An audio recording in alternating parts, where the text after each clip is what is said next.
Ысык көлдө эне менен баланын жансыз денеси үйүнөн табылды. Маркумдар киши колдуу болуп каза болгон.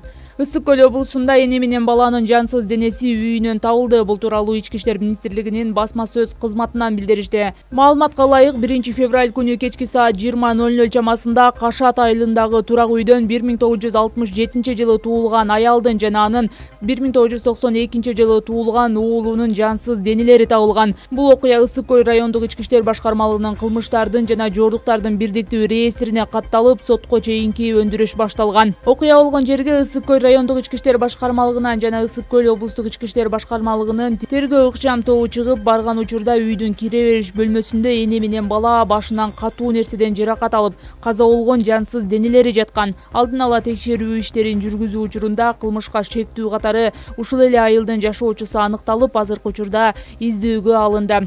Азыркы учурда Ысык көл райондук Ички иштер бөлүмү жана облустук милиция кызматкерлери тарабынан сотко чейинки өндүрүш иштер боюнча тиешелүү экспертизалар дайындалып, кылмышка шектүү жаранды издөө жана кармоо иш-чаралары улантылып, тергөө амалдары жүргүзүлүүдө деп жазылат маалыматта. Кара сууда 81 жаштагы аксакалды аяосу сабаган Эргул 6 жылга эркинен ажыратылды. Ош облусунун Кара суу районунун Сабай айылында 81 жаштагы карыяны сабаган шектүүгө сот чечим чыгарды. Анда сот айыпталуучуну күнөөлүү деп таап 6 жылга эркинен ажыратты. Бул тууралуу Ош облустук сотунун басма сөз кызматынан билдиришти. Мындай чечимди Ош облусунун Кара суу райондук соту 2021 жылдын 14 январында чыгарган. 2020 жылдын 22 август күнү Telegram каналынын бирине ак калпакчан улгайган адамды Эргулдун сабаган видеосу тараган. Видеодо аксакал менен ал адам бир отургучта отурганын, күтүүсүз жерден жашы улуу адамды жанындагысы чаап жибергени көрүнөт. Андан кийин аксакал ордунан туруп кетип бара жатканда жаак талаштыра тепкен. Бул көрүнүш көчөдө да уланып, жерге жаткыра тээп, аяосуз сабаган видеого тартылган.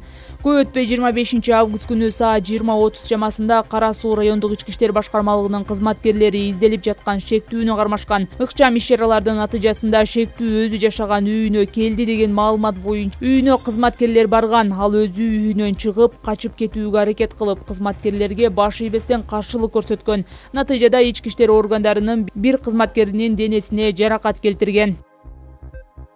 Мени президент сунуштады, министрлердин тең алмашат. Марипов өкмөттүн жаңы курамын, түзүмүн жана программасын бүгүн кечке чейин Жогорку кеңештин көпчүлүк коалициясына сунуштай турганын билдирди. Ага ылайык азыркы министрлердин дээрлик жарым алмашат. Ал эми шайлоо убагында Садыр Жапаровдун штабында иштеген деген кепти четке какты. Бирок шайлоо өнөктүгү маалында эмгек өргүү алып айылында жүргөнүн жашырган жок. Айыл чарба тамак аш өнөр жайы жана мелиорация министри Тилек Токтогазиевдин ордунда калаары арсар болуп жаткан айтты. Бул маселе чечиле элек, тактап туруп айталы. Азыркы министрге менин жеке оюм жаман эмес, бирок айыл чарба министрлиги абдан күчтөндүрүлүп жатат. Ошол жүктү тартып кете алабы же кете албайбы, ошол жагын эске алабыз, деди Марипов.